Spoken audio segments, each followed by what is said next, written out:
കർത്താവായ യേശുക്രിസ്തുവിന്റെ പരിശുദ്ധമായ നാമത്തിലുള്ള സ്നേഹവന്ദനം അറിയിക്കുകയാണ്. ഇന്ന് നാം ചിന്തിക്കാൻ ആഗ്രഹിക്കുന്നതായ വേദഭാഗം യോനയുടെ പുസ്തകം 3-ാം അധ്യായം 1 മുതൽ 4 വരെയുള്ളതായ ഭാഗം.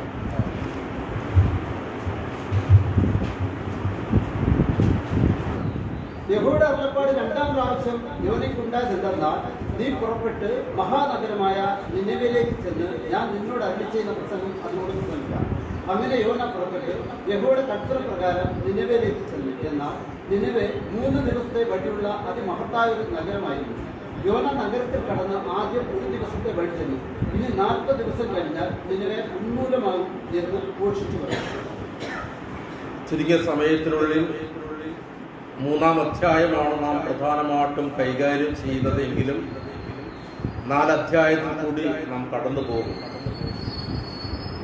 പ്രത്യേകിച്ച് ഏത് പുസ്തകവും പഠിക്കുമ്പോഴും അതിൻ്റെ പശ്ചാത്തലത്തിലേക്ക് പ്രവേശിച്ചിട്ട് ആ പഠനത്തിലേക്ക് കടന്നു പോകുക എന്നത് വളരെ അനുഗ്രഹീതമായ ഒന്നാണ്. പഴയ നിയമത്തിലെ ചെറിയ പ്രവാചകന്മാരുടെ പുസ്തകങ്ങൾ ഒന്നാണ് യോനാ പ്രവാചകന്റെ പുസ്തകം. അതിന്റെ 1-ാം അധ്യായം 1 മുതൽ 3 വരെയുള്ളതായ വാക്യങ്ങൾ വായിച്ച ശേഷം നമുക്കതിന്റെ പശ്ചാത്തലത്തിലേക്ക് ഒന്ന് കടന്നു പോകാം. 1-ാം അധ്യായം 1 മുതൽ 3 വരെ. അമിത്തായുടെ മകനായ യോനയ്ക്ക് യഹോവയുടെ അരുളപ്പാട് ഉണ്ടായതെന്തെന്നാൽ, നീ പുറപ്പെട്ട് മഹാനഗരമായ നിനവയിലേക്ക് ചെന്ന് അതിനെ വിരോധമായി പ്രസംഗിക്കാം. അവരുടെ ദുഷ്ടത എന്റെ സന്നിധിയിൽ എത്തിയിരിക്കുന്നു. എന്നാൽ യോന യഹോവയുടെ സന്നിധിയിൽ നിന്ന് തർശീസിലേക്ക് ഓടിപ്പോകേണ്ടതിന് പുറപ്പെട്ട് യാഫോവിലേക്ക് ചെന്ന് തർശീസിലേക്ക് പോകുന്ന ഒരു കപ്പൽ കണ്ട് ഊഴി കൊടുത്ത് യഹോവയുടെ സന്നിധിയിൽ നിന്ന് അവരോടുകൂടെ തർശീസിലേക്ക് പൊയ്ക്കളവാൻ അതിൽ കയറി. യോന എന്ന പ്രവാചകനെ കുറിച്ചല്ലെങ്കിൽ യോനയുടെ പുസ്തകം പഠിക്കുമ്പോൾ പലവിധമായ ചിന്തകൾ, സംശയങ്ങൾ, ആശയക്കുഴപ്പങ്ങൾ നമുക്ക് കടന്നു വരാം. പ്രത്യേകിച്ച് യോനയുടേതായ പ്രവാചകത്വത്തെ കുറിച്ച്. അദ്ദേഹം ശരിക്കും ഒരു പ്രവാചകനാണോ? എന്തുകൊണ്ടാണ് അത് അദ്ദേഹം പല പ്രാവശ്യം ദൈവത്തിൻ്റെതായ കൽപ്പനകളൊന്നും വഴുതി മാറിയത്, അല്ലെങ്കിൽ ദൈവത്തോട് അനുസരണക്കേട് കാണിച്ചത്? തന്റെ ശുശ്രൂഷകളിൽ അല്ലെങ്കിൽ അതിന്റെ വിജയത്തിൽ ആനന്ദിക്കേണ്ടതായ സ്ഥാനത്ത് പോലും അത് സാധിക്കാതെ പ്രയാസപ്പെടുന്ന, അല്ലെങ്കിൽ അതിനെ അവഗണിക്കുന്നതായ ഒരു മനോഭാവം എന്തുകൊണ്ടാണ് യോന കാണിച്ചത്? ശരിക്കും അദ്ദേഹത്തെ പോലെയുള്ളതായ ഒരു വ്യക്തിയെ ദൈവം തിരഞ്ഞെടുക്കുന്നു. ഇങ്ങനെ 100,000 ചോദ്യങ്ങൾ നമ്മുടെ ഉള്ളിലേക്ക് കടന്നു വരും. യോന എന്ന പ്രവാചകനെ കുറിച്ച് ഈ യോനയുടെ പുസ്തകത്തിലല്ലാതെ പഴയ നിയമത്തിൽ മറ്റൊരു പരാമർശനം കൂടി നമുക്ക് കാണാൻ കഴിയും. 2 രാജാക്കന്മാർ 14-ാം അധ്യായം 25-ാം വാക്യം. 2 രാജാക്കന്മാർ 14:25.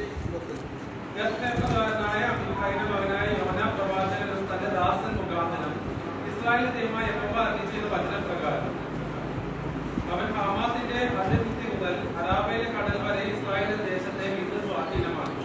നോക്കുക, അവിടെ യോന പ്രവാചകന്റേതായ ഒരു അരുളപ്പാട്, പ്രവാചകം അല്ലെങ്കിൽ പ്രവചനം നിവർത്തിയായതായിട്ട് നമുക്ക് കാണാൻ കഴിയും.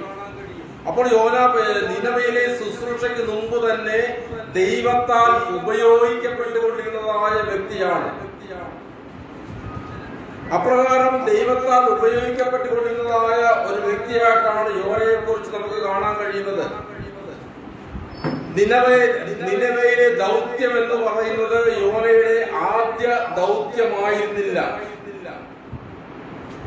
ബൈബിളിൽ ഇപ്രകാരം ഈ 2 രാജാക്കന്മാരുടെ പുസ്തകത്തിൽ കാണുന്നതായ ആ പ്രവചനം എവിടെയാണെന്ന് നമുക്ക് കാണാൻ കഴിയില്ല ബൈബിളിൽ. പക്ഷേ അപ്രകാരം ഒരു പ്രവചനം നടത്തിയതായിട്ട് നമുക്ക് ഇവിടെ രേഖ കാണാൻ കഴിയും. യോനയുടെ കാലഘട്ടം എന്ന് പറയുന്നത് എലീശ പ്രവാചകനും ആമോസിനും ഇടയിലുള്ളതായ ഒരു കാലഘട്ടമാണ്. ആമോസ് 6:14 വരുമ്പോൾ ഈ രണ്ട് രാജാക്കന്മാരുടെ പുസ്തകത്തിൽ നിവൃത്തിയായ ആ പ്രവചനത്തിന് തുല്യമായ ഒരു പ്രവചനം നമുക്ക് കാണാൻ കഴിയും. ആമോസ് 6:14. എന്നാൽ ഇസ്രായേൽ ഗൃഹമേ, ഞാൻ നിങ്ങളുടെ നേരെ ജാതി എഴുന്നേൽപ്പിക്കും. അവർ ഹമാത്തിലേക്കുള്ള പ്രവേശനം മുതൽ അരാബയിലെ തോട് വരെ നിങ്ങൾ ഞെരുക്കുമെന്ന സൈന്യങ്ങളുടെ ദൈവമായ യഹോവയുടെ അരുളപ്പാട്. നമുക്ക് ഇസ്രായേലിനെ ഞെരുക്കുമെന്ന് സൈന്യങ്ങളെയോട് അരുളപ്പാടുന്നത് കാണാൻ കഴിയും. യേശുവിനെ സംബന്ധിച്ചും തന്റെ ശുശ്രൂഷയോടെയുള്ള ബന്ധത്തിൽ അല്ലെങ്കിൽ മാനസാന്തരപ്പെടാത്തതായ ജനത്തെ നോക്കിക്കൊണ്ട് യോനയുടെ കാലഘട്ടത്തിൽ നിനവെ പട്ടണം മാനസാന്തരപ്പെട്ടതിനെ കുറിച്ച് കാണാൻ കഴിയും. എന്തുകൊണ്ടാണ് യോന ഇപ്രകാരം നിനവെ ദൗത്യത്തിൽ ഒരു വിമുഖത കാണിച്ചത്, അല്ലെങ്കിൽ ഒരു അനുസരണക്കേട് കാണിച്ചത്? നിനവെ പട്ടണം എന്ന് പറയുന്നത് ഇസ്രയേലിന്റെ വടക്കിഴക്കായി സ്ഥിതി ചെയ്യുന്ന അസീറിയൻ സാമ്രാജ്യത്തിലെ തലസ്ഥാന നഗരിയായിട്ടാണ് നിനവെ പട്ടണം കാണാൻ കഴിയുന്നത്. ശ്രദ്ധിക്കുക, ഇതൊരു ജാതീയ രാജ്യമാണ്. പരമ്പരാഗതമായി ഇസ്രയേൽ ജനതയോട് അതിനെതിരായിട്ട് പ്രവർത്തിച്ചുകൊണ്ടിരിക്കുന്നതായ ഒരു രാജ്യമാണ് അസീറിയൻ സാമ്രാജ്യം, പ്രത്യേകിച്ച് നിനവെ പട്ടണം. ഇസ്രയേൽ ജനത ഒന്നടങ്കം വെറുത്തിരുന്നതായ ഒരു ജനതയാണ് ഈ നിനവെ പട്ടണത്തിലുള്ളവർ. പ്രവാചകനായ യോനയെ സംബന്ധിച്ചും തന്റെ ദേശസ്നേഹം നിമിത്തം നിനവക്കാർക്ക് ഏതെങ്കിലും വിധത്തിൽ നന്മ വരുന്നത്, അവർ രക്ഷപ്പെടുന്നത് ഒരിക്കലും അംഗീകരിക്കുവാൻ കഴിയുന്നതായിരുന്നില്ല. അവർ നശിച്ചു പോകണമെന്നാണ് യോന ഒരു പരിധി വരെയും ആഗ്രഹിച്ചു കൊണ്ടിരുന്നത്. യോനയുടെ പുസ്തകം 4-ാം അധ്യായം 5-ാം വാക്യത്തിൽ തന്റെ പ്രവചന ശുശ്രൂഷയെല്ലാം കഴിഞ്ഞ് ആ നഗരത്തിന് നാശം സംഭവിക്കുന്നത് കാണാൻ വേണ്ടി നോക്കിയിരിക്കുന്ന യോനയെ കാണാൻ കഴിയും. വായിക്കണമെന്നില്ല. യോനയ്ക്ക് ഒരു കാര്യം വ്യക്തമാണ്, താൻ നിനവയിലേക്ക് പോയി കഴിഞ്ഞാൽ, അവിടെ പ്രസംഗിച്ചു കഴിഞ്ഞാൽ അവർ മാനസാന്തരപ്പെടും. അവർ മാനസാന്തരപ്പെട്ടു കഴിഞ്ഞാൽ ദൈവം അവരെ അനുഗ്രഹിക്കും.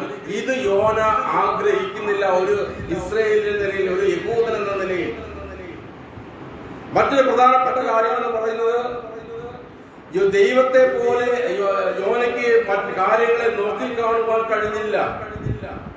ദൈവം നിനവയെ സ്നേഹിച്ചതുപോലെ, ദൈവം നിലയ്ക്ക് വേണ്ടി പ്രവർത്തിച്ചതുപോലെ പ്രവർത്തിക്കുവാൻ, അതേ മനസ്സോട് പ്രവർത്തിക്കുവാൻ യോനയ്ക്ക് കഴിഞ്ഞില്ല എന്ന് കാണാൻ കഴിയും. നിലവിക്കാരുടേതായ നുറുങ്ങിയതായ തകർന്നതായ ഹൃദയത്തിന്റെ അവസ്ഥകളെ ദൈവം കണ്ടതുപോലെ യോനയ്ക്ക് കാണുവാൻ കഴിഞ്ഞില്ല. മത്തായി 16-ാം അധ്യായം. ദൈവത്തിൻ്റെതായ മനസ്സോടുകൂടി നാം കാര്യങ്ങളെ നോക്കിക്കാണുമ്പോഴേ ദൈവത്തെ പോലെ ചിന്തിക്കുവാൻ സാധിക്കുള്ളൂ, ദൈവം കാണുന്ന പോലെ കാണാൻ കഴിയുള്ളൂ. 21 മുതൽ 23 വരെ.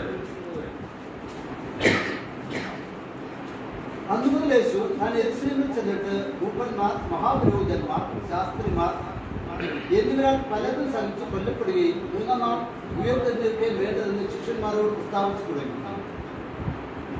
23 അവനോ അവനെ വേറിട്ട് കൊണ്ടുപോയി, കർത്താവേ തന്നെ നിനക്ക് അങ്ങനെ ഭവിക്കരുത് എന്ന് ശാസിച്ചു തുടങ്ങി. അവനോ തിരിച്ച് പത്രോസിനോട്, സാത്താനെ എന്നെ വിട്ടുപോകും, നീ എനിക്ക് ഇറച്ചിയാകുന്നു, നീ ദൈവത്തിൻ്റെതല്ല മനുഷ്യന്റെ അടുത്തേക്ക് കരുതുന്നത് എന്ന് പറഞ്ഞു. ലോക തന്റെ കൂടെ നിൽക്കുന്നതായ തന്റെ ശിഷ്യന്മാർ താൻ കടന്നു പോകുവാൻ ഏറ്റെടുക്കുവാൻ പോകുന്നതായ ആ വലിയ ശുശ്രൂഷയുടേതായ ആഴത്തിലേക്ക് ഇറങ്ങിച്ചെല്ലണമെന്ന്, തന്റെ കൂടെ നിൽക്കണമെന്ന്, തന്നെ മനസ്സിലാക്കണമെന്ന് യേശു പലവട്ടം ആഗ്രഹിക്കുകയുണ്ടായി. പല പ്രാവശ്യം അവന് മുന്നറിയിപ്പുകളുണ്ടായി. താൻ യെരൂശലേമിലേക്ക് കടന്നു ചെല്ലും, അവിടെ താൻ കൊല്ലപ്പെടുമെന്നുള്ളതായ മുന്നറിയിപ്പുകളൊക്കെ കൊടുക്കുകയുണ്ടായി. ഒരു ഗുരു ശിഷ്യൻ എന്ന നിലയിൽ, ഗുരുവിനെ സ്നേഹിക്കുന്നതായ ശിഷ്യൻ എന്ന നിലയിൽ പത്രോസിനത് അംഗീകരിക്കുവാൻ കഴിഞ്ഞിരുന്നില്ല. വേറിട്ട് കൊണ്ടുപോയിട്ട് പറയാണ്, നിനക്ക് ഒരിക്കലും അത് ഭവിക്കരുത്. യേശു പറയാണ്, നീ ദൈവത്തിൻ്റെതല്ല മനുഷ്യന്റെ അത്രേ കരുതുന്നത്. ലൂക്കോസ് 9-ാം അധ്യായം 52 മുതൽ 56.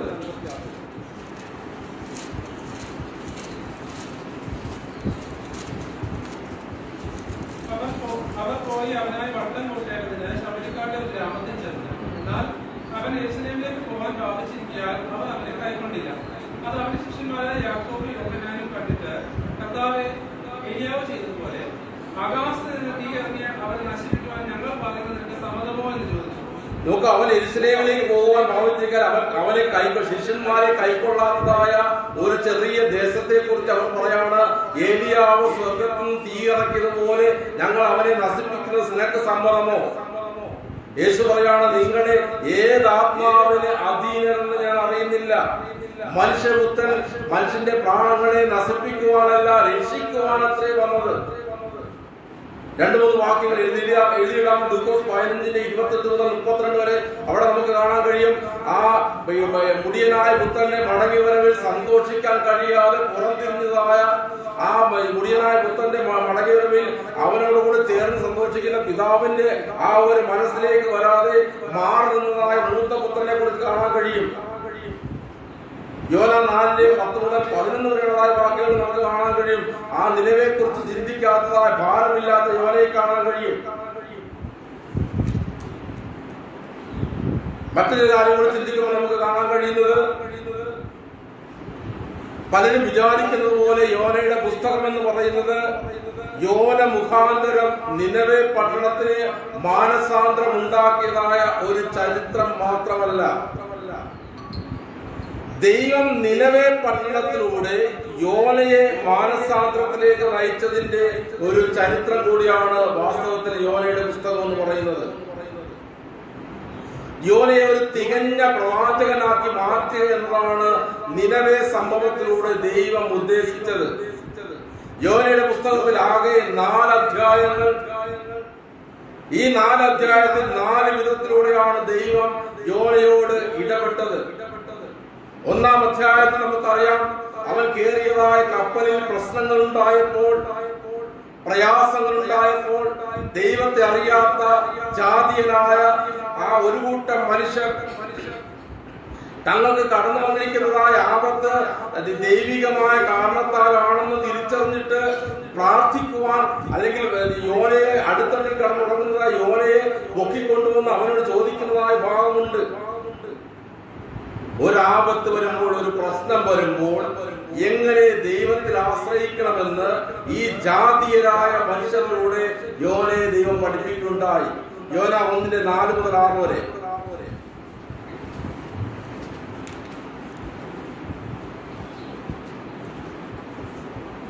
യഹോവയോ സമുദ്രത്തിൽ ഒരു പെരുങ്കാറ്റ് അടുപ്പിച്ചു. കപ്പൽ തകർന്നു പോകുവാൻ തക്കവണ്ണം സമുദ്രത്തിൽ വലിയൊരു കോളുണ്ടായി. കപ്പൽക്കാർ ഭയപ്പെട്ട് ഓരോരുത്തരും താന്താന്റെ ദേവനോട് നിലവിളിച്ചു. കപ്പലിന്റെ ഭാരം കുറയ്ക്കേണ്ടതിന് അവർ അതിലെ ചരക്ക് സമുദ്രത്തിൽ എറിഞ്ഞു കളഞ്ഞു. യോനായോ കപ്പലിന്റെ അടുത്തട്ടിൽ ഇറങ്ങി കിടന്ന് നല്ലവണ്ണം ഉറങ്ങുകയായിരുന്നു. കപ്പൽ പ്രമാണി അവന്റെ അടുക്കൽ വന്ന് അവനോട്, നീ ഉറങ്ങുന്നതെന്ത്? എഴുന്നേറ്റ് നിന്റെ ദൈവത്തെ വിളിച്ച് അപേക്ഷിക്കാം, നാം നശിച്ചു പോകാതിരിക്കേണ്ടതിന് ദൈവം പക്ഷേ നമ്മെ കടാക്ഷിക്കും എന്ന് പറഞ്ഞു. നോക്ക്, അവരുടെ ജീവിതത്തിൽ അവർക്കറിയില്ല ഈ പ്രശ്നം എന്തുകൊണ്ടാണ് കടന്നു വന്നതെന്ന്. പക്ഷെ അവർക്ക് ഒന്നറിയാം, എന്തോ അരുതാത്തത് ഞങ്ങൾക്കിടയിൽ സംഭവിച്ചിരിക്കുന്നു. ആരോ ഒരാൾ തെറ്റ് ചെയ്തിരിക്കുന്നു. അത് ദൈവത്തോട് ബന്ധപ്പെട്ടതായ വിഷയമാണ്. ദൈവമാണ് ഈ പ്രശ്നങ്ങളെ പരിഹരിക്കേണ്ടവൻ. നീ ഉറങ്ങുന്നത് എന്ത്? എഴുന്നേറ്റ് നിന്റെ ദൈവത്തെ വിളിച്ചപേക്ഷിക്കാൻ, നാം നശിച്ചു പോകാതിരിക്കേണ്ടതിന് ദൈവം നമ്മെ കടാക്ഷിക്കും. 3-ാം അധ്യായത്തിലേക്ക് വരുമ്പോൾ നിനവെ എന്ന് പറയുന്ന ജാതീയ പട്ടണത്തിന്റെ മാനസാന്തരം യോനയെ ഞെട്ടിച്ചു കടന്നതായിട്ട് കാണാൻ കഴിയും. ഒരിക്കലും നന്നാവില്ലെന്ന് കരുതിയതായ, അല്ലെങ്കിൽ മാനസാന്തരപ്പെട്ട അവരൊരിക്കലും മാനസാന്തരപ്പെടുകയില്ല എന്ന് ചിന്തിച്ചിരുന്നതായ ആ സ്ഥാനത്ത് അവർ മാനസാന്തരപ്പെടുകയുണ്ടായി.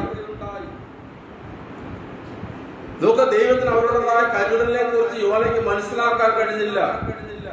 4-ാം അധ്യായത്തിലേക്ക് വരുമ്പോൾ നമുക്ക് കാണാൻ കഴിയും, ഒരു കുഞ്ഞ് ആവണക്കിലൂടെ ദൈവം അവനോട് ഇടപെടുകയുണ്ടായി. ഇന്നലെ പൊട്ടിമുളച്ച് ഇന്ന് കരിഞ്ഞു പോയതായ ആ ഒരു ആവണത്തെ നിമിത്തം യോന പ്രയാസപ്പെട്ടപ്പോൾ, സങ്കടപ്പെട്ടപ്പോൾ ദൈവം ചോദിച്ചു, നിനക്ക് അതിനെക്കുറിച്ച് വിഷമമുണ്ട്? എനിക്ക് 1,20,000-ൽ പരം ജനങ്ങൾ നശിച്ചു പോകുന്നതിനെ കുറിച്ചാണ് വിഷമം. അതെന്തേ നിനക്കുണ്ടാകാത്തത്? യോനയുടെ പുസ്തകത്തിലേക്ക് മടങ്ങി വരാം. 3-ാം അധ്യായം 1 മുതൽ 4 വരെ.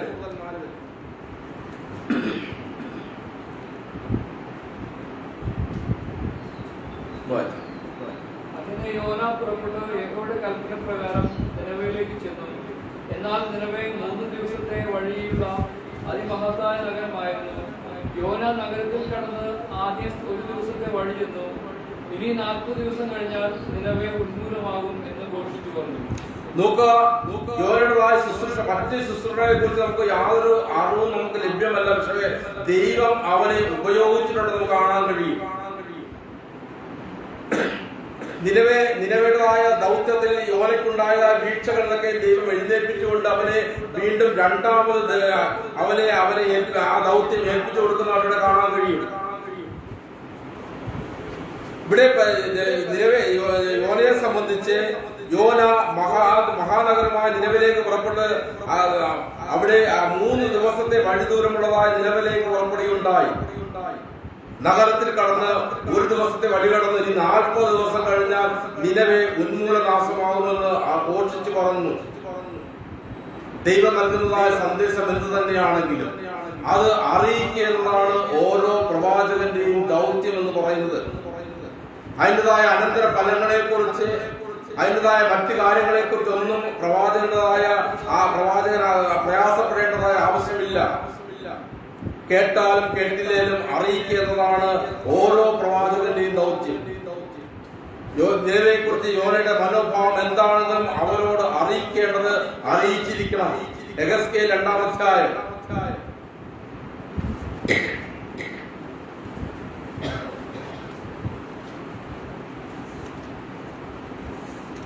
അതിന്റെ 5 കേട്ടാലും കേൾക്കാനും അവർ മനസ്സിലിഹമല്ല. തടലിടയിൽ പ്രവാചകൻ ഉണ്ടായിരുന്നു എന്ന് അവർ അറിയണം. നീയോ മനുഷ്യപുത്ര, അവരെ പേടിക്കരുത്. പറക്കാളിയും മുണ്ടും നിന്റെ അരിയും ഉണ്ടായിരുന്നാലും തെളിയുടെ ഇടയിൽ നീ പാർത്താലും അവരുടെ വാക്ക് പേടിക്കരുത്. അവർ മനസ്സിലിഹമല്ലോ. നീ അവരുടെ വാക്ക് പേടിക്കരുത്. അവരുടെ നോട്ടം കണ്ട് ഭ്രമിക്കുകയും വരുന്നത്. അവർ കേട്ടാലും കേൾക്കാഞ്ഞാലും നീ എന്റെ വചനങ്ങളെ അവരോട് പ്രസ്താവിക്കണം. അവർ മഹാമത്സരികളല്ലോ. അവർ കേട്ടാലും കേൾക്കാഞ്ഞാലും നീ എന്റെ വചനങ്ങളെ അവരോട് പ്രസ്താവിക്കണം. ഇതാണ് യോനയെ സംബന്ധിച്ച് അവന്റെ മുമ്പിലുള്ളതായ ദൗത്യം. 3-ാം അധ്യായം 17 മുതൽ 19 വരെയുള്ളതായ വാക്യങ്ങൾ വായിക്കാം. മനുഷ്യപുത്ര, ഞാൻ നിന്നെ ഇസ്രായേൽ ജനത്തിന്റെ കാവൽക്കാരനാക്കിയിരിക്കുന്നു. നീ എന്റെ വായിൽ നിന്ന് വചനം കേട്ട് എന്റെ നാമത്തിൽ അവരെ പ്രബോധിപ്പിക്കണം. ഞാൻ ദുഷ്ടനോട് നീ മനുഷ്യന് കൽപ്പിക്കുമ്പോൾ നീ അവനെ ഓർമ്മിപ്പിക്കുകയോ ദുഷ്ടനെ ജീവനോടെ രക്ഷിക്കേണ്ടതിന് അവൻ തന്റെ ദുർമാർഗം വിടുവാൻ അവനെ ഓർമ്മിപ്പിച്ചുകൊണ്ട് ഒന്നും പറയുകയോ ചെയ്യാഞ്ഞാൽ ദുഷ്ടൻ തന്റെ അകൃത്യത്തിൽ മരിക്കും. അവന്റെ രക്തമോ ഞാൻ നിന്നോട് ചോദിക്കും. എന്നാൽ നീ ദുഷ്ടനെ ഓർമ്മിച്ചിട്ടും അവൻ തന്റെ ദുഷ്ടതയും ദുർമാർഗവും വിട്ട് തിരിയുന്നില്ലെങ്കിൽ അവൻ തന്റെ അകൃത്യത്തിൽ മരിക്കും. നീയോ നിന്റെ പ്രാണനെ രക്ഷിച്ചിരിക്കുന്നു. നമ്മുടെ മനോഭാവം എന്ത് തന്നെയാണെങ്കിലും നാം കടന്നു പോകേണ്ടതായ ദേശത്തെക്കുറിച്ച്, വ്യക്തികളെക്കുറിച്ച്, പറയേണ്ടതായ ഇടപെടേണ്ടതായ വ്യക്തികളെ കുറിച്ച് നമ്മുടെ മനോഭാവം എന്താണെങ്കിലും, മുൻവിധി എന്താണെങ്കിലും നമ്മെ അവന്റെ കാവൽക്കാരനായിട്ടാണ് വെച്ചിരിക്കുന്നത്. ഞാൻ ഇസ്രായേൽ ഗൃഹത്തിന് നിന്നെ കാവൽക്കാരനാക്കിയിരിക്കുന്നു. അവർ നഷ്ടപ്പെട്ടു പോകാതിരിക്കുവാൻ, അവർ വീണു പോകാതിരിക്കുവാൻ, നിത്യമായ നരകത്തിലേക്ക് വീണു പോകാതിരിക്കുവാൻ അതിനാണ് നിന്നെ ഞാൻ വെച്ചിരിക്കുന്നത്. നീ എന്റെ വായിൽ നിന്ന് വചനം കേട്ട് എന്റെ നാമത്തിൽ അവരെ പ്രബോധിപ്പിക്കണം. ഞാൻ ദുഷ്ടനോട് നീ മരിക്കുമെന്ന് കൽപ്പിക്കുമ്പോൾ നീ അവനെ ഓർപ്പിക്കുകയോ ദുഷ്ടനെ ജീവനോട് രക്ഷിക്കേണ്ടതിന് അവൻ ദുർമാർഗം വിടുവാൻ അവനെ ഓർപ്പിച്ചുകൊണ്ട് ഒന്നും പറയുകയോ ചെയ്യാഞ്ഞാൽ ദുഷ്ടൻ തന്റെ അകൃത്യത്തിൽ മരിക്കും. അവന്റെ രക്തമോ ഞാൻ നിന്നോട് ചോദിക്കും. നമ്മുടെ മനോഭാവം അവിടെ പ്രാധാന്യമുള്ളതല്ല. നമ്മെ ദൈവം ഏൽപ്പിച്ചതായ ദൗത്യമാണ്. യോന 3:5 മടങ്ങി വരാം. എന്നാൽ നിനവേക്കാൾ ദൈവത്തിൽ വിശ്വസിച്ച് ഒരു ഉപവാസം പരസ്യം ചെയ്തു. വലിയവരും ചെറിയവരും ഒരുപോലെ രട്ടുകൊടുത്തു. വർത്തമാനം നിലവെ രാജാവിന്റെ അടുക്കലെത്തിയ എന്നാൽ നിലവേക്കാർ ദൈവത്തിൽ വിശ്വസിച്ച് ഒരു ഉപവാസം പരസ്യം ചെയ്തു. വലിയവരും ചെറിയവരും ഒരുപോലെ രട്ടുകൊടുത്തു.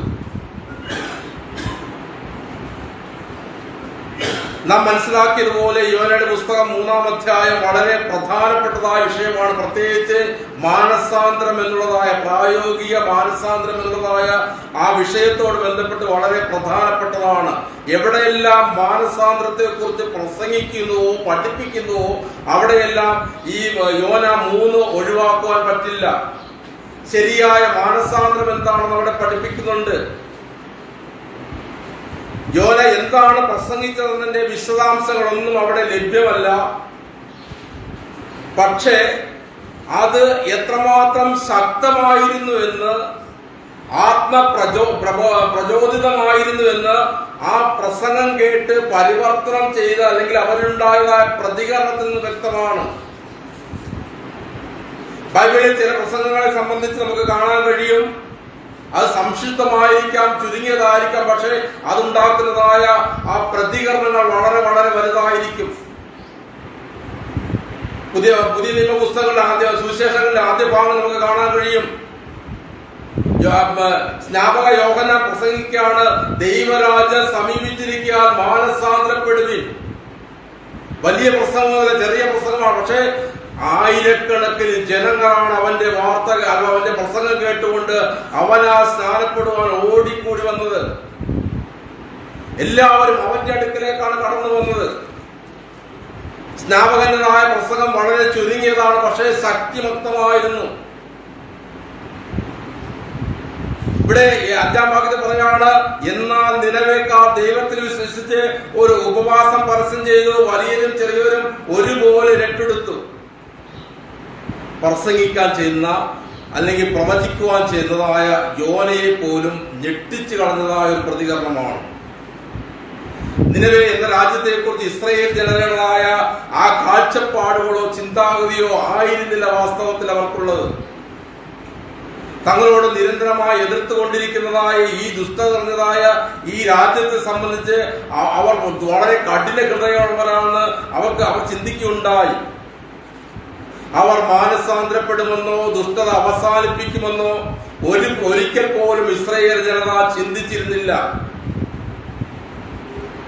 യേശു പോലും എടുത്തു പറയത്തക്കവണ്ണം തന്റെ ശുശ്രൂഷകളിൽ നിരന്തരമായി സുവിശേഷ ഭാഗങ്ങൾ എടുത്തു പറയത്തക്കവണ്ണം ആ നിലവേ പട്ടണത്തിന്റെ മാനസാന്തരം വളരെ വളരെ വലുതായിരുന്നു. പലപ്പോഴും നമ്മുടെ കാഴ്ചപ്പാടുകൾ ചിലപ്പോൾ നമ്മെ സുവിശേഷ വേളയിൽ വളരെ അപകടകരമായ നിലയിലേക്ക് കൊണ്ടുപോകും. ചിലരോട് സുവിശേഷം പറയാൻ മടിയാണ്. അത് നന്നാകില്ല, ശരിയാകില്ല, മാനസാന്തരപ്പെടില്ല. അവരോട് പറഞ്ഞിട്ട് ഒരു കാര്യവും ഇല്ല. പ്രവൃത്തി 9 വരുമ്പോൾ നമുക്കൊരു സംഭവം കാണാൻ കഴിയും. ശൗൽ എന്ന വ്യക്തി ഇസ്രായേലിലെ അല്ലെങ്കിൽ ക്രിസ്ത്യാനികളെ കൊന്നൊടുക്കിക്കൊണ്ട് മുന്നേറിക്കൊണ്ടിരുന്നതായ ഭയപ്പാടോടുകൂടി മാത്രം ക്രിസ്ത്യാനികൾ അവന്റെ പേരോർക്കുന്നതായ അവന്റെ അടുക്കിലേക്ക് ചെന്ന് അവനോട് സുവിശേഷം അറിയിക്കുവാൻ ആരും തയ്യാറായില്ല. മുൻവിധി, അവനൊരിക്കലും നന്നാകില്ല, അവനൊരിക്കലും വരില്ല, ശൗൽ മാനസാന്തരപ്പെടുമെന്ന് ഒരിക്കൽ പോലും ചിന്തിച്ചിട്ടില്ല ക്രിസ്ത്യാനികൾ. 9-ാം അധ്യായം 10 മുതൽ 18 വരെ. എന്നാൽ അനന്യാസ് എന്ന ശിഷ്യൻ ദമാസ്കസിൽ ഉണ്ടായിരുന്നു. അവനെ കർത്താവ് ഒരു ദർശനത്തിൽ അനന്യാസ് എന്ന് വിളിച്ചു. കർത്താവെ അടിയൻ ഇതായെന്ന് അവൻ വിളിക്കേട്ട് കർത്താവ് അവനോട്, നീ എഴുന്നേറ്റ് നേർവീതി എന്ന തെരുവിൽ ചെന്ന് യൂദയുടെ വീട്ടിൽ തർസോസുകാരനായ ശൗൽ എന്ന പേരുള്ളവരെ അന്വേഷിക്കുക. അവൻ പ്രാർത്ഥിക്കുന്നു. അനന്യാസ് എന്നൊരു പുരുഷൻ അകത്തുനിന്ന് താൻ കാഴ്ച പ്രാപിക്കേണ്ടതിന് തന്റെ മേൽ കൈവയ്ക്കുന്നത് അവൻ കണ്ടിരിക്കുന്നു എന്ന് കൽപ്പിച്ചു.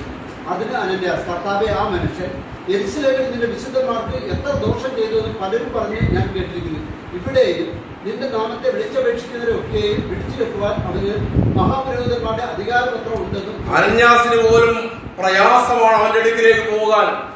കർത്താവെ, നിനക്ക് അറിയാൻ പാടില്ലാത്ത കാര്യമാണോ? എത്ര പേരെയാണ് കൊന്നൊടുക്കിയത്, എത്രമാത്രം പ്രയാസങ്ങളാണ് കർത്താവിന്റെ സഭയ്ക്ക് അവൻ വരുത്തി വെച്ചത്. ഇനി അവന്റെ അടുക്കിലേക്ക് എന്തിനാ പോകുന്നത്? ഒരു കാര്യമില്ലാത്ത കാര്യമാണ്.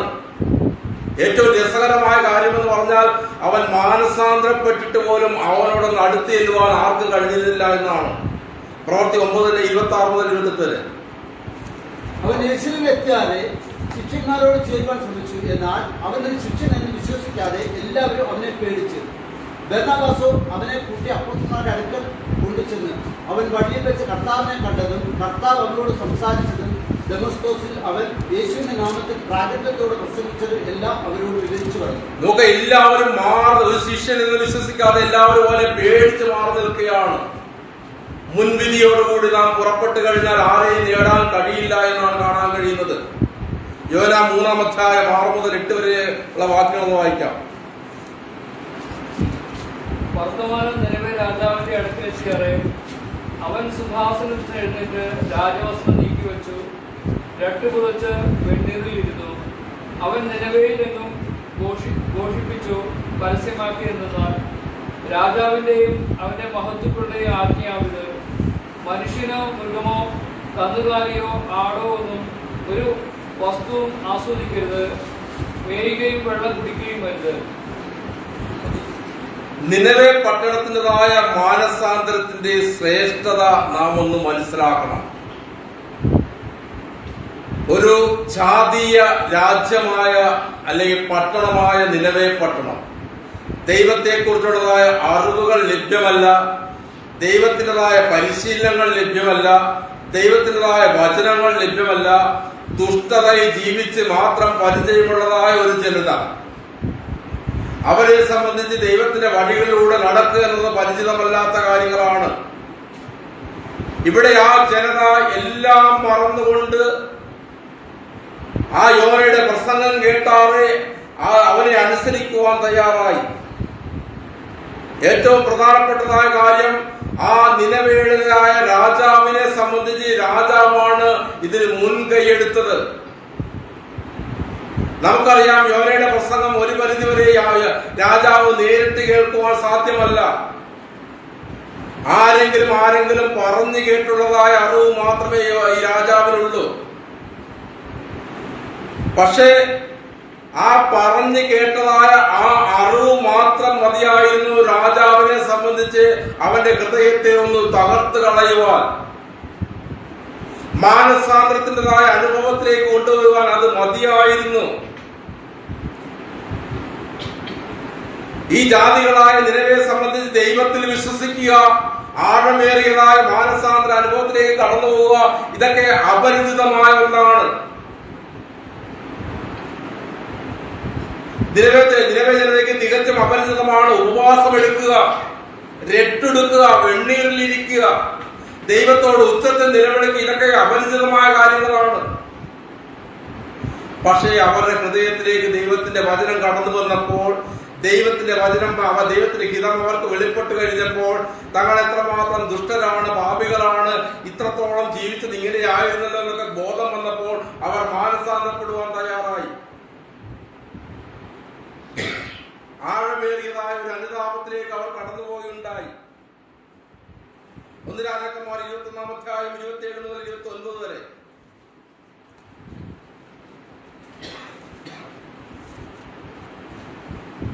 അഹാബ് ആ വാക്ക് കേട്ടപ്പോൾ വസ്ത്രം കീറി തന്റെ ദേഹം മറ്റേ രട്ടുകൊണ്ട് ഉപവസിച്ചു, രട്ടിൽ തന്നെ കിടക്കുകയും സാവധാനമായി നടക്കുകയും ചെയ്തു. അപ്പോൾ യഹോവയുടെ അരുളപ്പാട് തിഷ്പിനായി ഏലിയാവിനുണ്ടായി: അഹാബ് എന്റെ മുമ്പാകെ തന്നെത്താൻ താഴ്ത്തിയത് കണ്ടുവോ? അവനെ താഴ്ത്തിയതുകൊണ്ട് ഞാൻ അവന്റെ ജീവകാലത്ത് അനർത്ഥം വരുത്താതെ അവന്റെ മകന്റെ കാലത്ത് അവന്റെ ജനത്തിന് അനർത്ഥം വരുത്തുമെന്ന് കൽപ്പിച്ചു. ആഹാബിനോട് പ്രവാചകന്റെ വാക്കുകൾ ഓരോന്നായി കേട്ടപ്പോൾ ആഹാബ് ആ വാക്ക് കേട്ടപ്പോൾ വസ്ത്രം കീറി തന്റെ ദേഹം പറ്റേ രട്ടെടുത്ത് ഉപവസിച്ച് രട്ടിൽ തന്നെ കിടക്കുകയും സാവധാനമായി നടക്കുകയും ചെയ്തു. ദൈവം പറയാണ്, ആഹാബ് എന്റെ മുമ്പാകെ തന്നെത്താൻ താഴ്ത്തിയത് കണ്ടു. അവൻ എന്റെ മുമ്പാകെ തന്നെത്താൻ താഴ്ത്തിയതുകൊണ്ട് ഞാൻ എന്റെ ജീവകാലത്ത് അനർത്ഥം വരുത്താതെ അവന്റെ മകന്റെ കാലത്ത് അനർത്ഥം, അവന്റെ ഗൃഹത്തിന് അനർത്ഥം വരുത്തും. 2 ദിനവൃത്താന്തം 34:27-28 വരെ എഴുതിട്ടാൽ മതിയാവും. 2 ദിനവൃത്താന്തം 34:27-28 വരെ. യോനയുടെ പുസ്തകം 3-ാം അധ്യായത്തിലേക്ക് മടങ്ങി വരാം.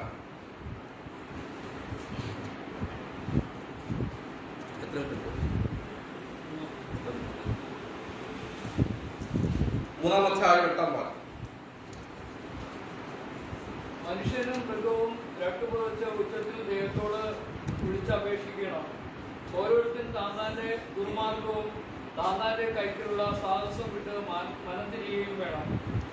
ആ രാജാവ് എത്രമാത്രം ആഴത്തിലാണ് യോനയുടെ പ്രസംഗം ഗ്രഹിച്ചെടുത്തത്. അവന്റേതായ കൽപ്പന പുറപ്പെട്ടപ്പോൾ അത് മനുഷ്യർ മാത്രമല്ല മൃഗങ്ങളും ഉൾപ്പെടുകയുണ്ടായി.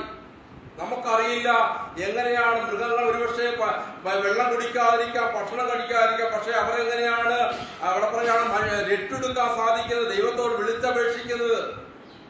പക്ഷെ രാജാവിന് താൻ കേട്ടതായ ദൗത്യത്തിന്റെ വലിപ്പം മനസ്സിലാക്കിയപ്പോൾ, താൻ കേട്ടതായ തിരുവചനത്തിൻ്റെതായ ആഴം മനസ്സിലാക്കിയപ്പോൾ എല്ലാവരും ഇതിൽ നിന്നും മാറി നിൽക്കാതെ ഇതിലൂടെ കടന്നു പോകണമെന്ന് രാജാവിന് തോന്നി.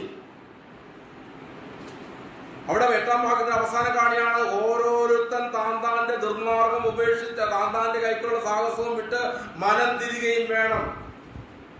മാനസാന്തരം അങ്ങനെയുള്ളതായ ഒന്നാണ്.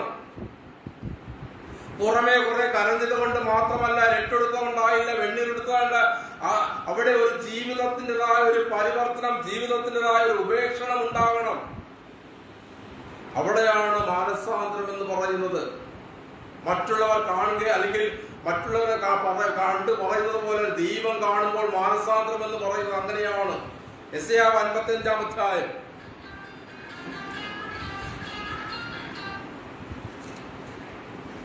7-8 വാക്യങ്ങൾ. തന്റെ വഴിയെയും തിരികെട്ടവൻ തന്റെ വിചാരങ്ങളെ ഉപേക്ഷിച്ച് യഹോവയിലേക്ക് തിരിയട്ടെ, അവൻ അവനോട് കരുണ കാണിക്കും. നമ്മുടെ ദൈവത്തിലേക്ക് തിരിയട്ടെ, അവൻ ധാരാളം ക്ഷമിക്കും. എന്റെ വിചാരങ്ങൾ നിങ്ങളുടെ വിചാരങ്ങളല്ല, നിങ്ങളുടെ വഴികൾ എന്റെ വഴികളുമല്ല, യഹോവ അത് ചെയ്യും. ദൈവത്തിൻ്റെതായ കാഴ്ചപ്പാടിൽ ദൈവത്തിൻ്റെതായ വചനപ്രകാരം മാനസാന്തരം എന്ന് പറയുന്നത് കേവലം ദുഃഖിക്കുന്നതല്ല, കരയുന്നതല്ല, പാപത്തെക്കുറിച്ച് ബോധം വരുന്നതല്ല, തെറ്റ് ചെയ്യുന്നതായ ചിന്തയിലേക്ക് വരുന്നതല്ല. ഇതൊന്നുമല്ല. ദുഷ്ടൻ തന്റെ വഴിയെയും നീതികെട്ടവൻ തന്റെ വിചാരങ്ങളെയും ഉപേക്ഷിച്ച് യഹോവയിലേക്ക് തിരിയട്ടെ. തന്റെ ഇതുവരെയുള്ളതായ എല്ലാ ജീവിതത്തിൽ നിന്നും അവൻ പിന്മാറുവാൻ തയ്യാറാകണം. എല്ലാ ദുഷ്ടതയും അവസാനിപ്പിക്കുവാൻ തയ്യാറാകണം. ജീവിതത്തിൻ്റെതായ എല്ലാ കാര്യങ്ങളും മാറ്റുവാൻ തയ്യാറാകണം. പരിവർത്തനം ചെയ്യുവാൻ തയ്യാറാകണം. എന്നിട്ടാണ് ദൈവത്തിലേക്ക് തിരിഞ്ഞു വരേണ്ടത്. ദുഷ്ടൻ തന്റെ വഴിയെയും നീതികെട്ടവൻ തന്റെ വിചാരങ്ങളെ ഉപേക്ഷിച്ച് യഹോവയിലേക്ക് തിരിയട്ടെ, അവൻ അവനോട് കരുണ കാണിക്കും. നമ്മുടെ ദൈവത്തിലേക്ക് തിരിയട്ടെ, അവൻ ധാരാളം ക്ഷമിക്കും. എന്നിട്ട് പറയാണ്, എന്റെ വിചാരങ്ങൾ നിങ്ങളുടെ വിചാരങ്ങളല്ല, നിങ്ങളുടെ വഴികൾ എന്റെ വഴികളുമല്ല. നിങ്ങളെയും എന്റെയും വഴികൾ വെവ്വേറെയാണ്. നിങ്ങൾ വിചാരിക്കുന്നത് പോലെയല്ല ഞാൻ വിചാരിക്കുന്നത്. നിങ്ങൾ ഇതൊക്കെ ചെയ്താൽ മാത്രമേ മാനസാന്തരമാകുകയുള്ളൂ. യെഹെസ്കേൽ 18:21-23.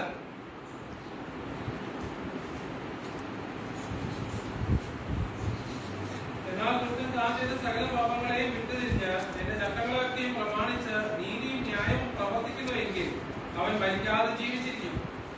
ദുഷ്ടന്റെ മരണത്തിൽ എനിക്ക് അല്പമെങ്കിലും താല്പര്യമുണ്ടോ? അവൻ തന്റെ വഴികളെ വിട്ടുതിരിഞ്ഞ് ജീവിക്കണമെന്നല്ലയോ എന്റെ താല്പര്യം എന്ന യഹോവയായ കർത്താവിന്റെ അരുളപ്പാട്. നോക്ക് 18-21 വാക്യത്തിൽ പറയാണ്, എന്നാൽ ദുഷ്ടൻ താൻ ചെയ്ത സകല പാപങ്ങളെയും വിട്ടുതിരിഞ്ഞ് എന്റെ ചട്ടങ്ങളെ പ്രമാണിച്ച് നീതിയും ന്യായം പ്രവർത്തിക്കുന്നുവെങ്കിൽ അവൻ മരിക്കാതെ ജീവിച്ചിരിക്കും. ദൈവത്തിന്റെ വഴികൾ വളരെ വ്യക്തമാണ്. വിട്ടുതിരിയേണ്ടത് വിട്ടുതിരിയണം, ഉപേക്ഷിക്കേണ്ടത് ഉപേക്ഷിക്കണം. അങ്ങനെ എന്റെ പ്രമാണങ്ങളൊക്കെ പ്രമാണിച്ച് നീതിയും ന്യായം പ്രവർത്തിക്കുന്നുവെങ്കിൽ അവൻ മരിക്കാതെ ജീവിക്കും. 23 പറയാണ്, ദുഷ്ടന്റെ മരണത്തിൽ എനിക്ക് അല്പമെങ്കിലും താല്പര്യമുണ്ടോ? യോന തന്റെ ശുശ്രൂഷയ്ക്ക് പുറപ്പെട്ടു വരെ ആ തുടങ്ങുന്നത് തൊട്ട് അവസാനം വരെയും ആ നിലവേ നാശത്തിന് വേണ്ടി കാത്തിരുന്നവനാണ്.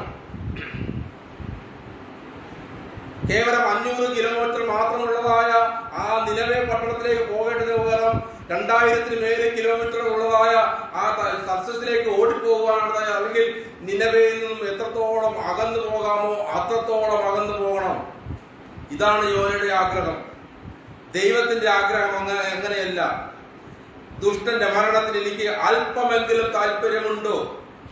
ഈ ജനം നശിച്ചു പോകുന്നതിന് എനിക്ക് അല്പമെങ്കിലും താല്പര്യമുണ്ടോ? അശേഷമില്ല. അവൻ തന്റെ വഴികളെ വിട്ടുതിരിഞ്ഞ് ജീവിക്കണമെന്നല്ലയോ എന്റെ താല്പര്യമെന്ന് യഹോവയുടെ അരുളപ്പാട്. നോക്ക്, ദൈവം അങ്ങനെയാണ് ചിന്തിക്കുന്നത്. യോനയ്ക്കത് കാണാൻ കഴിഞ്ഞില്ല. അതുകൊണ്ടാണ് യോന ആ മാനസാന്തരപ്പെട്ടിട്ട് പോലും. ഏതൊരു ശുശ്രൂഷകനും ഏതൊരു പ്രവാചകനും തന്റെ ശുശ്രൂഷ വിജയിക്കുമ്പോൾ സന്തോഷിക്കുന്നതാണ് നമുക്ക് കാണാൻ കഴിയുന്നത്. ഈ യോന എന്ന ഒരേ ഒരു പ്രവാചകൻ മാത്രമാണ് വിജയിച്ച തന്റെ ശുശ്രൂഷയിൽ ദുഃഖിക്കുന്നതായിട്ട് കാണാൻ കഴിയുന്നത്. ഞാൻ അന്നേ പറഞ്ഞതല്ലേ അവർ മാനസാന്തരപ്പെടുമെന്ന്, അന്നേ പറഞ്ഞല്ലേ ഇങ്ങനെയൊക്കെ സംഭവിക്കുമെന്ന് എന്ന് പറഞ്ഞുകൊണ്ട് ദുഃഖിച്ചിരിക്കുന്നതായ യോനയെ നമുക്ക് കാണാൻ കഴിയും.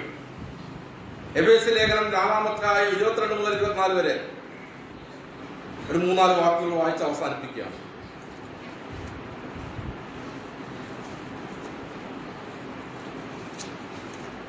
എഫേസ്യർ 4:22 മുതൽ. 4:20. മുമ്പിലത്തെ നടപ്പ് സംബന്ധിച്ച് ചതിമോഹങ്ങളാൽ വഷളായി പോകുന്ന പഴയ മനുഷ്യനെ ഉപേക്ഷിച്ച നിങ്ങളുടെ ഉള്ളിലെ ആത്മാവ് സംബന്ധമായി പുതുക്കം പ്രാപിച്ച് സത്യത്തിന്റെ ഫലമായ നീതിയിലും വിശുദ്ധിയിലും ദൈവാനുരൂപമായി സൃഷ്ടിക്കപ്പെട്ട പുതു മനുഷ്യനെ ധരിച്ചുകൊണ്ടിരിക്കും. മുമ്പിലത്തെ നടപ്പ് ഉപേക്ഷിക്കണം, ചതിമോഹങ്ങൾ ഉപേക്ഷിക്കണം, വഷളായി പോയ പഴയ മനുഷ്യനെ ഉപേക്ഷിക്കണം, ഉള്ളിലെ ആത്മാവ് സംബന്ധിച്ച് പുതുക്കം പ്രാപിക്കണം. അതാണ് ദൈവത്തിന്റെ മാനസാന്തരം. യോനാ 3:10 നമുക്ക് മടങ്ങി വരാം. അവർ ദുർമാർഗം വിട്ടുതിരിഞ്ഞു എന്ന് ദൈവം അവരുടെ പ്രവൃത്തികളാൽ കണ്ടപ്പോൾ താൻ അവർക്ക് വരുത്തുമെന്ന് അരുളിച്ചിരുന്ന അനർത്ഥത്തെക്കുറിച്ച് ദൈവം അനുദപിച്ച് അത് വരുത്തിയിരുന്നില്ല. അവർ ദുർമാർഗം വിട്ടുതിരിഞ്ഞു എന്ന് ദൈവം അവരെ പ്രവർത്തികളാൽ കണ്ടപ്പോൾ ദൈവം അതിനു വേണ്ടിയാണ് ആഗ്രഹിച്ചു കൊണ്ടിരുന്നത്. യോനയെ ആദ്യം അയക്കുമ്പോഴേ ഈ ചിത്രം കാണാൻ വേണ്ടിയാണ് ആഗ്രഹിക്കുന്നത്. യോനയ്ക്ക് അതും കാണാൻ കഴിഞ്ഞില്ല, ഇതും കാണാൻ കഴിഞ്ഞില്ല. അവൻ അവന്റെ പാട്ടിന് പോവുകയുണ്ടായി. വീണ്ടും യോനയെ കൂട്ടി വെളിപ്പെടുത്തുകയാണ്. ദൈവത്തിനറിയാം ഇപ്പോൾ യോന ഈ നിനവേ പട്ടണത്തിൻ്റെതായ അവസ്ഥ എന്താണ്, തകർച്ച എന്താണെന്ന്. അവ ഇപ്പോഴേ തകർന്ന് നുറുങ്ങിയിരിക്കുന്നതായ അവസ്ഥയിലാണെന്ന് ദൈവത്തിന് നല്ലവണ്ണം അറിയാം. യേശു ഒരിക്കൽ പറഞ്ഞ പോലെ നിങ്ങൾ തലയുയർത്തി നോക്കിക്കഴിഞ്ഞാൽ വിളഞ്ഞിരിക്കുന്നതായ നെല്ലുകളെ ഇപ്പോൾ തന്നെ കാണാൻ കഴിയുമെന്ന് പറഞ്ഞതുപോലെ. ഇരമ്യാ 18:8 3 വാക്ക്.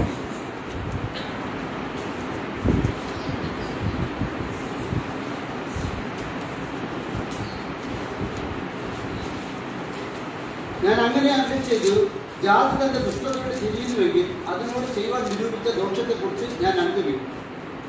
നോക്ക്, ഞാൻ അങ്ങനെ അരുളി ചെയ്തു, ജാതി തന്റെ ദുഷ്ടത വിട്ട് തിരിയുന്നുവെങ്കിൽ അതിനോട് ചെയ്യുവാൻ നിരൂപിച്ച ദോഷത്തെക്കുറിച്ച് ഞാൻ അനുദപിക്കും. ദൈവത്തിൻ്റെതായ ഒരു രീതി അതാണ്. ദുഷ്ടത വിട്ട് തിരിയാൻ തയ്യാറാണെങ്കിൽ അവനോട് അനുദപിക്കുന്നതായ ദൈവമാണ്. ഇതാണ് നിലവിൽ നമുക്ക് കാണാൻ സാധിച്ചത്. പുറപ്പാട് 32-32 അധ്യായം.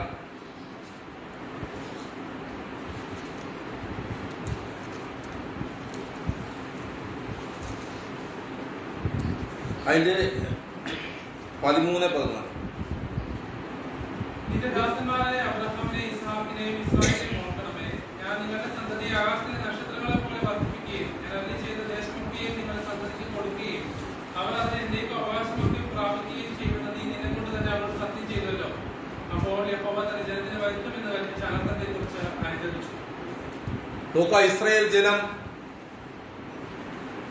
ദൈവത്തിൻ്റെതായ ന്യായപ്രമാണം ലഭിക്കുന്നതായ സമയത്ത് അസാധാരണമായ അനുഭവങ്ങൾ കണ്ടറിഞ്ഞവരാണ്. കത്തുന്ന തീ, പുകയും അല്ലെങ്കിൽ ഇടിമുഴക്കത്തിന്റെ ശബ്ദവും എല്ലാം കേട്ട് ദൈവത്തിന്റെ അതിൻ്റെതായ പൂർണ്ണതയോടുകൂടിയ ദൈവത്തെ പൂർണ്ണതയോട് ദർശിച്ച ജനമാണ്.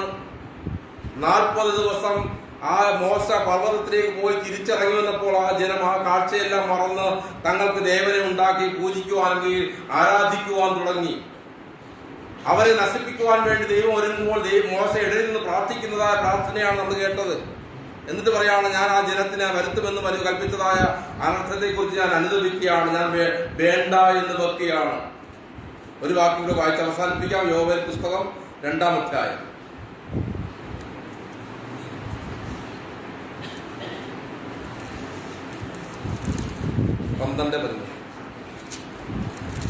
എന്നാൽ ഇപ്പോഴെങ്കിലും നിങ്ങൾ പൂർണ്ണ ഹൃദയത്തോടും ഉപവാസത്തോടും കരച്ചിലോടും വിലാപത്തോടും കൂടെ എന്നിലേക്ക് തിരിയുവിരുന്ന് യഹോവയുടെ അരുളപ്പാട്. വസ്ത്രങ്ങളെല്ലാം ഹൃദയങ്ങളെ തന്നെ കീറി നിങ്ങളുടെ ദൈവമായ യഹോവയുടെ അടുക്കലേക്ക് തിരിയുവിൻ. അവൻ കൃപയും കരുണയും ദീർഘക്ഷമയും മഹാദയമുള്ളവനല്ലോ. അവൻ അനർത്ഥത്തെ കുറിച്ച് അനുദപിക്കും. നിങ്ങൾ പൂർണ്ണ ഹൃദയത്തോടും ഉപവാസത്തോടും കരച്ചിലോടും വിലാപത്തോടും കൂടി എങ്കിലേക്ക് തിരിവിൻ എന്ന് യഹോവയുടെ അരുളപ്പാട്. വസ്ത്രങ്ങളെല്ലാം ഹൃദയങ്ങളെ തന്നെ കീറി നിങ്ങളുടെ ദൈവമായ യഹോവയുടെ അടുക്കലേക്ക് തിരിവിരുന്ന് അവൻ കൃപയും കരുണയും ദീർഘക്ഷമയും മഹാദയമുള്ളവനല്ലോ. യോനയുടെ പുസ്തകം വളരെ വിശാലമായ പുസ്തകമാണ്. ഏകദേശം 10-14 ക്ലാസുകൾ കൊണ്ട് തീരാവുന്നതായ പുസ്തകമാണ്. യോനയെ ദൈവം വഴി നടത്തിയതായ പഠിപ്പിച്ചതായ പാഠങ്ങൾ വളരെ വളരെ വലുതാണ്. പ്രസംഗിച്ച യോനയാണ് വാസ്തവത്തിൽ ഇവിടെ രക്ഷിക്കപ്പെട്ടത് അല്ലെങ്കിൽ രക്ഷപ്പെട്ടത്. അതാണ് അവിടെ നമുക്ക് കാണാൻ കഴിയുന്നത്. ആഴത്തിലേക്ക് നാം വായിച്ചു പോകുമ്പോൾ നമുക്ക് കാണാൻ കഴിയും യോനെ എങ്ങനെയൊക്കെയാണ് ദൈവം പഠിപ്പിച്ചത്. പ്രാർത്ഥിക്കാൻ അറിയാമെന്ന് അഭിമാനിച്ചിരുന്ന അവനെ ആ കപ്പൽക്കാരെ കൊണ്ട് പ്രാർത്ഥിപ്പിക്കുകയുണ്ടായി. വെറും ആവണക്കിനെ കൊണ്ട് അവനെ പാഠങ്ങൾ പഠിപ്പിക്കുകയുണ്ടായി. എന്നിട്ട് ദൈവം പറഞ്ഞു കൊടുക്കുകയാണ്, ഈ 1,20,000-ൽ പരം ആൾക്കാരെ കുറിച്ച് എനിക്ക് വിചാരമില്ലയോ, എനിക്ക് അയ്യോ പാവം തോന്നരുതോ. നാം കേട്ടതായ സന്ദേശത്തെ നാം ഹൃദയത്തിൽ വഹിക്കുക. നമ്മുടെ ജീവിതത്തിൽ മറ്റുള്ളവരെ കുറിച്ചുള്ളതായ മുൻവിധികൾ ഉപേക്ഷിച്ച് ആരോടും എവിടെയും കയറി ചെന്ന് സുവിശേഷം അറിയിക്കുക. കേട്ടാലും കേട്ടില്ലേ, അത് നമ്മുടെ വിഷയമല്ല. നാം അറിയിക്കുവാൻ തയ്യാറാകുന്നുവെങ്കിൽ നിനവയെ പോലെ, സൗലിനെ പോലെ നാം നമ്മുടെ മുൻവിധിയാൽ അകറ്റപ്പെട്ടിരിക്കുന്നതായ ജനത്തെ തിരിച്ചു കൊണ്ടുവരാൻ സാധിക്കും. ദൈവമായ കർത്താവ് നമ്മെ സഹായിക്കട്ടെ.